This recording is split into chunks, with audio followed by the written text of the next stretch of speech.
හරිම සුමුදුයි.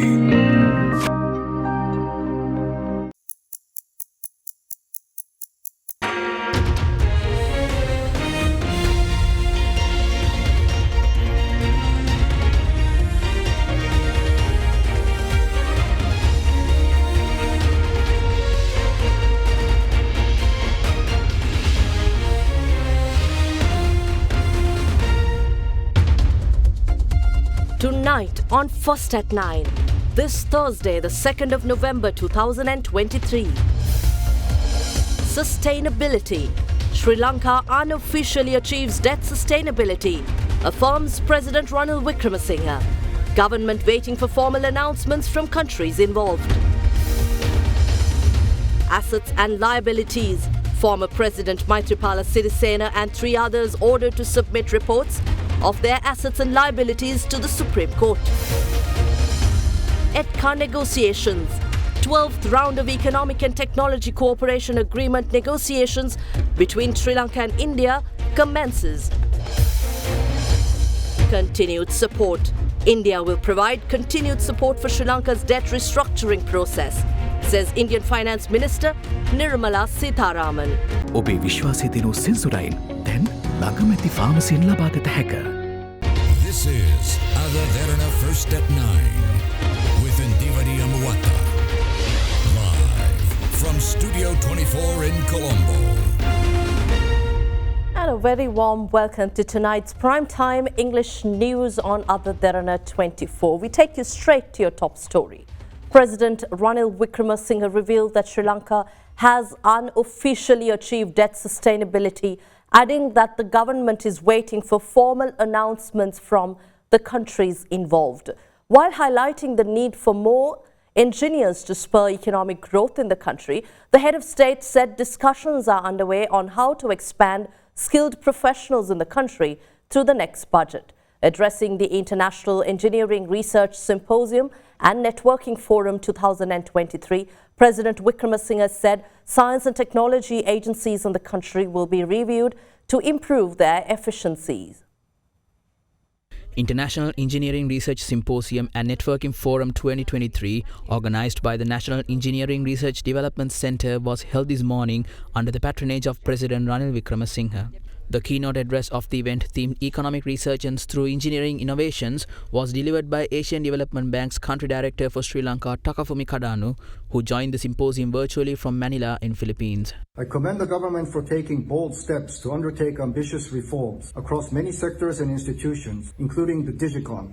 Some reforms go beyond simply economic recovery and are essential transformations that the country needs to unlock and maximize the potential of the country and its people, build resilience, and put the country on a green, inclusive, and sustainable development trajectory. The Asian Development Bank is supporting the reforms in the financial sector, power sector, water sector, and tourism sector, as well as state-owned enterprise reform and promotion of public-private partnerships. We also plan to provide support in areas of agriculture to modernize agriculture and strengthen the agricultural value chain, enhance public financial management, improve policies on trade and investment, and promote mitigation and adaptation in response to the threat of climate change. The common thread for us as we support the reform efforts is to enhance efficiency, productivity, transparency, and governance. The subcommittee of the formation of education policy framework has been completed, and it was tabled in the cabinet last Monday by His Excellency the President and approved by the cabinet,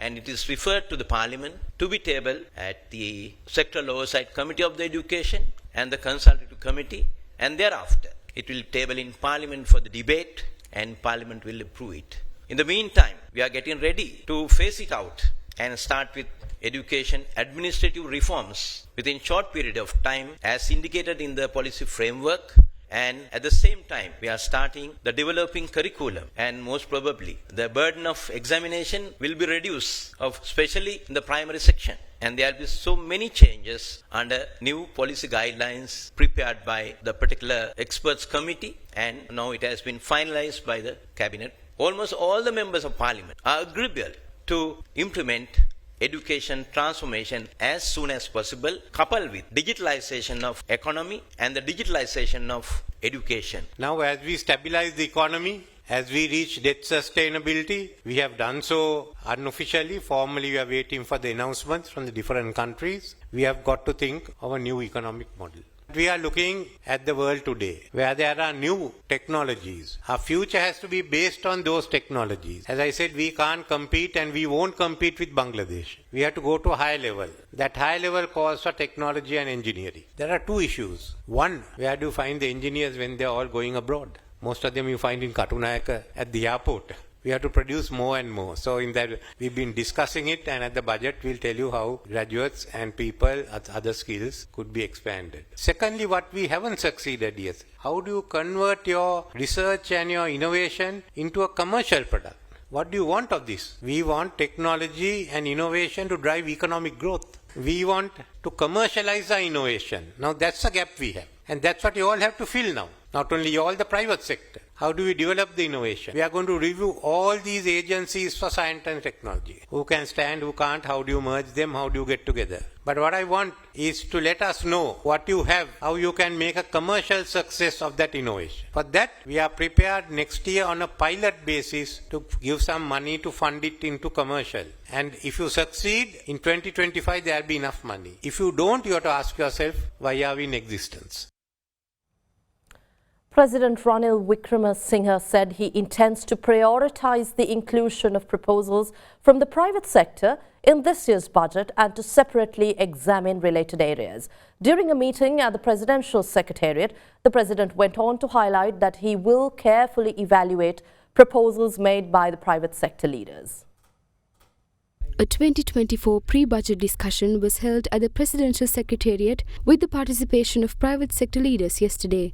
During the meeting, President Ranil Wickremesinghe announced his intention to prioritize the inclusion of proposals from the private sector in this year's budget and to separately examine related areas.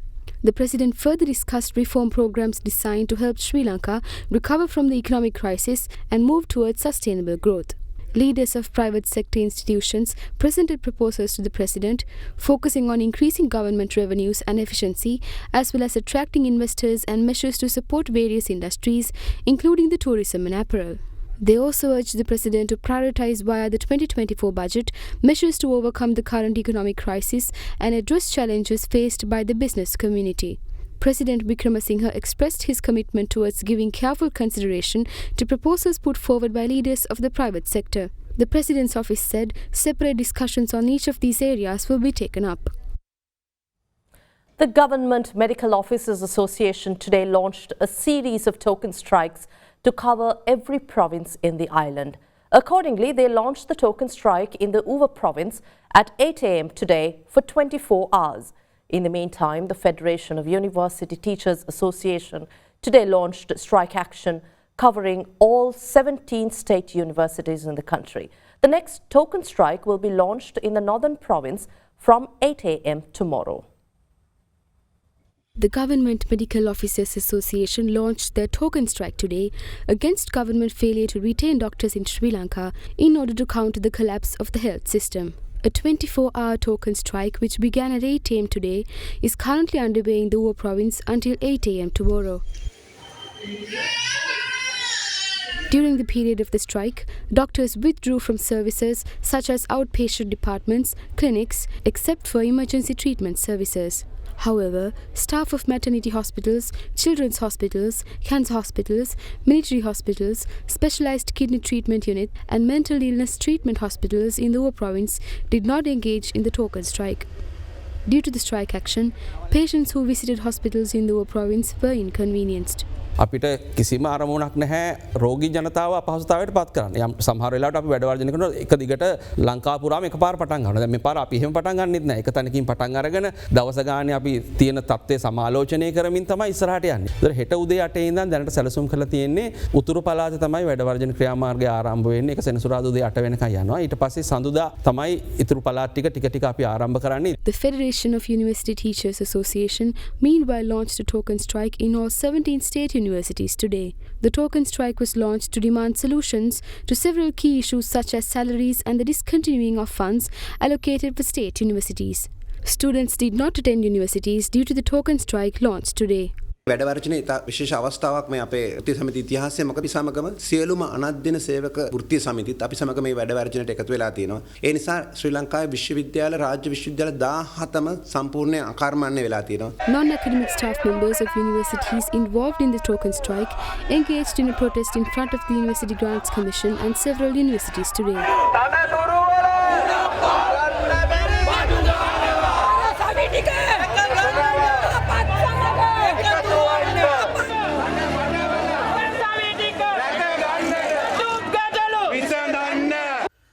In the meantime, members of the Federation of University Teachers Association marched towards the public library in Colombo from the Vihar Mahadevi Park to attend a conference held in the premises. At several occasions, the police interfered to barricade the march forward.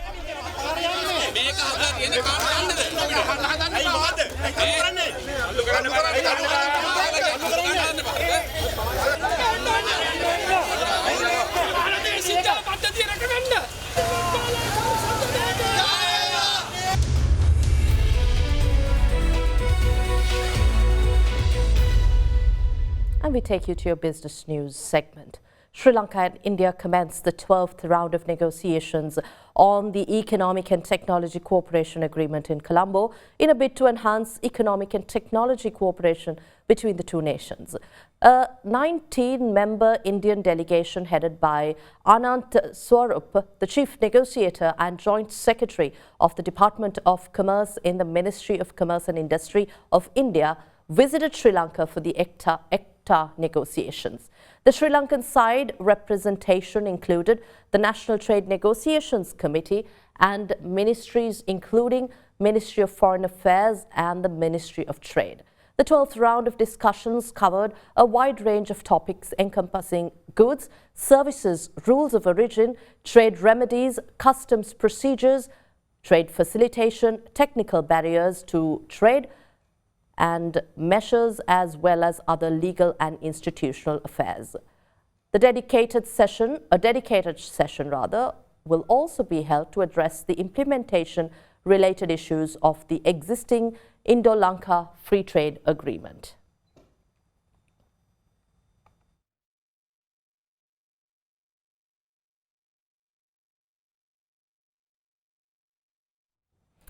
The Colombo Bourse, meanwhile, closed in green territory today, aided by gains in industrial and consumer staples stocks.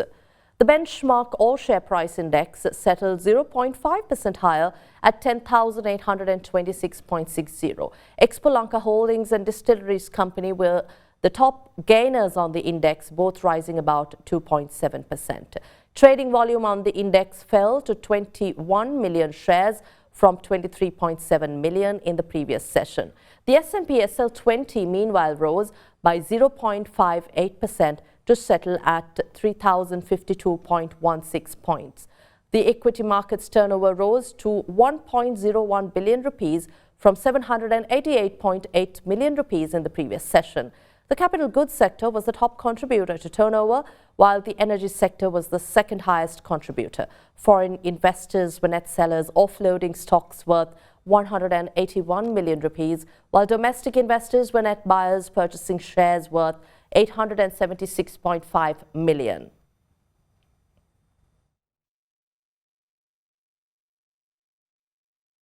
Now let's take a look at how the rupee traded against other major currencies during the day.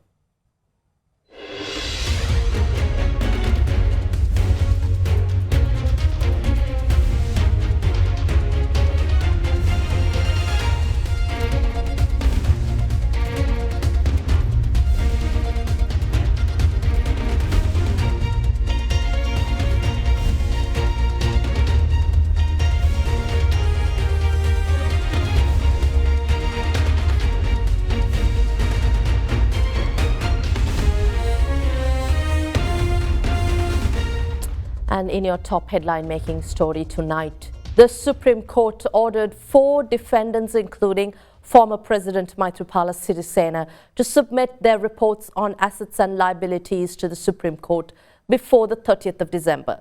The Supreme Court gave this order when the case filed by Archbishop of Colombo, His Eminence Malcolm Cardinal Ranjit, on behalf of the Easter Sunday victims was taken up for hearing this morning. In January this year, the Supreme Court ruled that the defendants, including former President Maithripala Sirisena, former State Intelligence Service Chief Nilantha Jayawardena, former National Intelligence Chief Sisira Mendes, violated the fundamental rights of the people over their failure to take action to prevent the Easter attacks on the 19th of April. The judge bench ordered the defendants to specifically include their assets and liabilities from the 19th of April 2019 to date in the report that needs to be submitted to the court.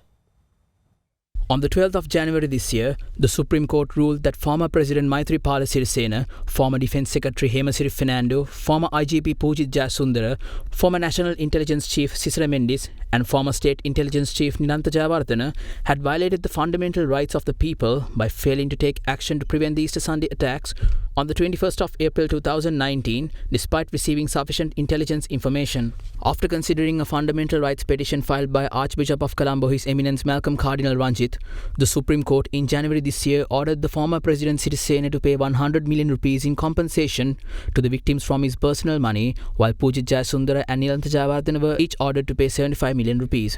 In addition, Hemasiri Fernando and Sisira Mendes were ordered to pay 50 million rupees and 10 million rupees respectively. So far, the former president has settled 15 million rupees. Later in July, filing a motion to the Supreme Court, the former president requested a 10-year period to settle the remaining amount. Meanwhile, former IGP Pujith Jayasundara has settled 1.72 million rupees, while former State Intelligence Chief Senior DIG Nilantha Jayawardena has so far settled 4.1 million rupees. Former Defence Secretary Hemasiri Fernando has settled 2 million, while former National Intelligence Chief Sisira Mendes has settled the full amount of 10 million rupees he was ordered to pay in compensation. The case was once again taken up for hearing this morning at the Supreme Court before a 7-member judge bench. Appearing on behalf of the Cardinal, President's Counsel Shamil Peras said, granting a 10-year period to former President Maithripala Sirisena to settle his outstanding amount of compensation will be a bad precedent, as other defendants too will request the same. He added that as a result, the victims of the attack will not be able to receive the compensation on time. However, President's Counsel Faisal Mustafa, who appeared on behalf of the former president, said his client had already settled 15 million rupees out of the 100 million rupee compensation he was ordered to pay. Hence, Mustafa was of the view that his client cannot be accused of contempt of court since a 10-year period was requested to settle the remaining compensation. Meanwhile, the attorney for former State Intelligence Service Chief Senior DIG Nilantha Jayawardena, President's Counsel Chandaka Jayasundara said the total assets of his client include 21 million rupees earned as salary income throughout his police service and 4.1 million Canadian dollars during his service at the Canadian High Commission in Colombo. Jayasundara said 298 petitions have been filed against him, claiming over 2 billion rupees as damages, a huge amount which his client is unable to settle. Highlighting that his client has no intention of evading the Supreme Court, President's Counsel Chandaka Jayasundara said Senior DIG Nilantha Jayawardena cannot be charged with contempt of court. The attorney representing on behalf of former IGP Pujith Jayasundara, Shyamal Kolure, said his client is a retired civil servant and is unable to settle such a huge amount. Representing the Bar Association of Sri Lanka, President's Counsel Sanjeeva Jayawardena said it is a detrimental situation if someone evades a Supreme Court order. However, the Supreme Court judge bench said there is no sufficient evidence to charge the defendants with contempt of court. Considering the facts presented, the 7-member judge bench ordered the defendants, including former President Maithripala Sirisena, to submit their reports on assets and liabilities to the Supreme Court before the 30th of December. The judge bench ordered the defendants to specifically include their assets and liabilities from 19th of April 2019 to date in the report that needs to be submitted to the court. While ordering a detailed report on how the defendants have settled the compensation so far, the court granted them time to settle the remaining amount of the compensation until 30th of June next year. The court further ordered that former National Intelligence Chief Sisira Mendes, who is named as a respondent in the petitions, to be released from the case since he has settled his full amount of compensation. The petitions related to the progress of the case will be reconvened again on the 15th of July next year.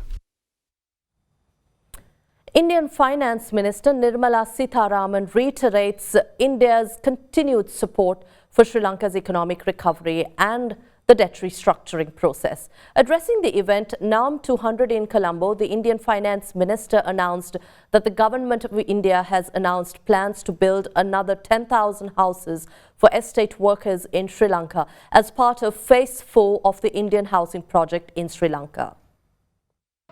NAM 200, an event to celebrate 200 years since the arrival of Indian origin Tamils to Sri Lanka, was held in Colombo today under the patronage of President Ranil Wickremesinghe and Indian Finance Minister Nirmala Sitharaman. If you were to step outside Sri Lanka and say Tamil, people only think about the war. They don't think about the workers who have plucked tea and who have saved this economy again and again over the past 200 years. And this is something that must be recognized. This is something that must be taken into account.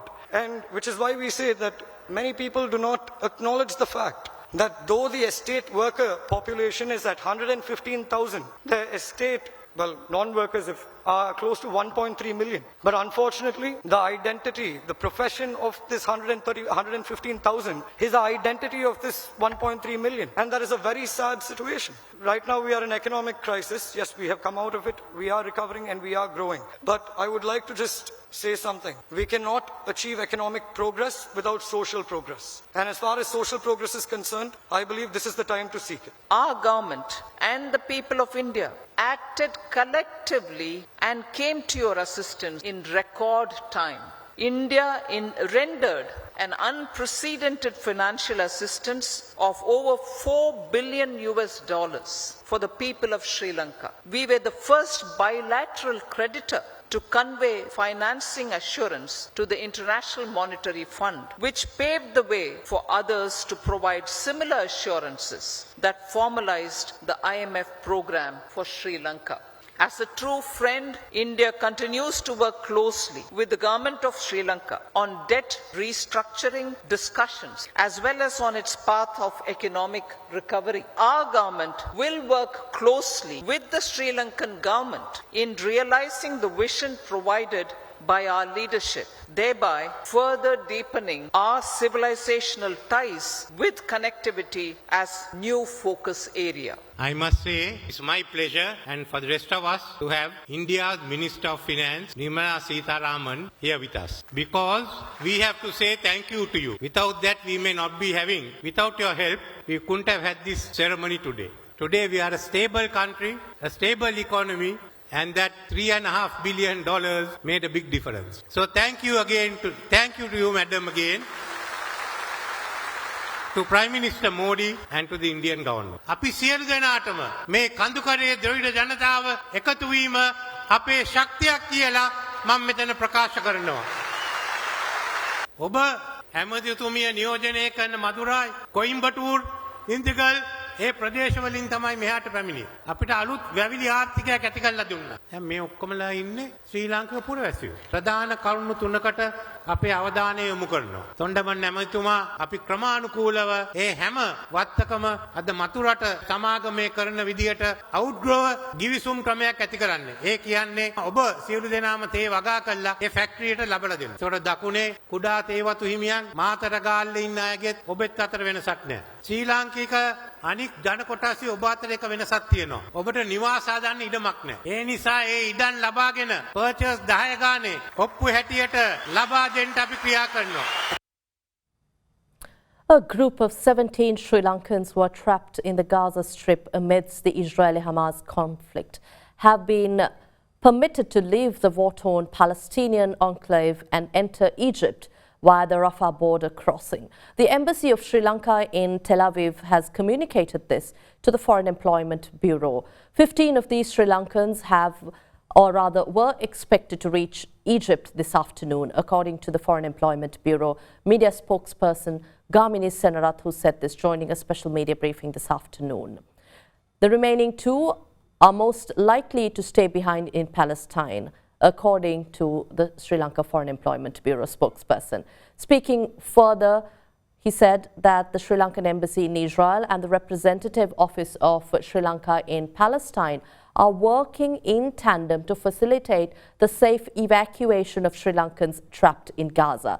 Injured Palestinians and foreign nationals began arriving in Egypt from Gaza for the first time today since the Israeli-Hamas war began to escalate in early October. According to foreign media, more than 360 foreign nationals on an initial list of over 500 who were trapped in the besieged Gaza area have now entered Egypt through the Rafah border crossing under a Qatar-mediated deal.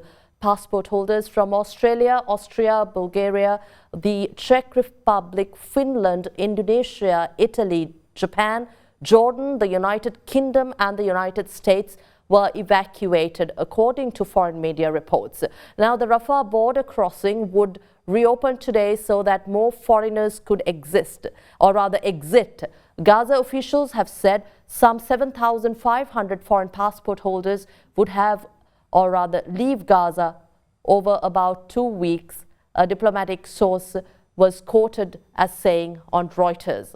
The Sri Lanka Bureau of Foreign Employment spokesperson, meanwhile, citing the Sri Lankan ambassador to Israel, Nimal Bandara, also mentioned that the Sri Lankan man who remains missing since the attack launched by Hamas earlier this month is suspected to be among the hostages held by the Islamic militant group. The 48-year-old father of two, named Sujit Yatavara Bandara, was reported missing after October 7th, the day Hamas militants stormed from the blocked Gaza Strip into nearby Israeli towns to launch an unprecedented attack there.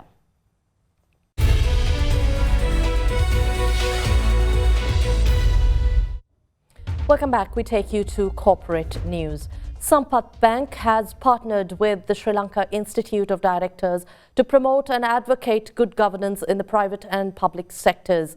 Meanwhile, STEM Up Educational Foundation has won the Gold Award in the Indigenous and Community Services category at the 25th National ICT Awards 2023.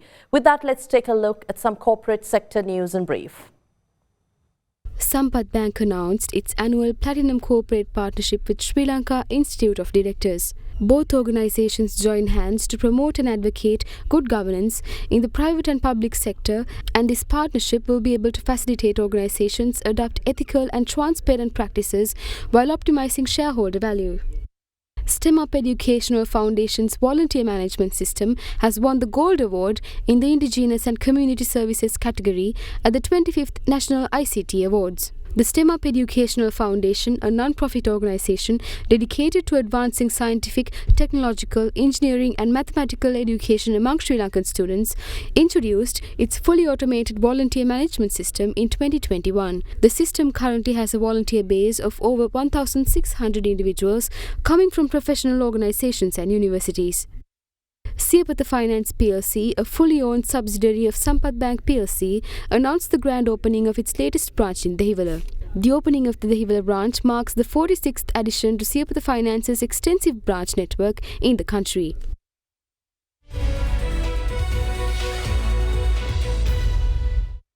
And now we move on to your international news. Storm Ciarán smashed into northwestern Europe today with strong winds and driving rain, killing one in France and another in Spain. Schools, airports and trains halted services due to the prevailing unfavorable weather conditions. Northeast of Paris, a truck driver was killed in a falling tree incident and 1.2 million French households were left without electricity. Authorities urged people to stay at home and avoid winds which were hitting 270 kilometers per hour, leading to reports of 20-meter waves off the coast.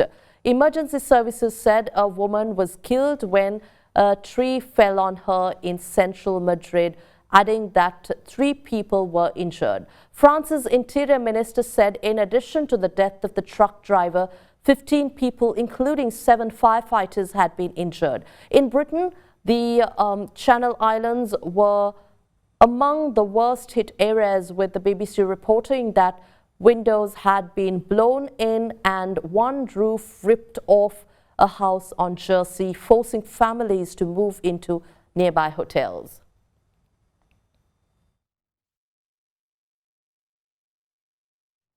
And that wraps up tonight's edition of First at 9 on AdaDerana 24. I'm Indiveri Amwatha. We'll see you again tomorrow at the same time. Good night.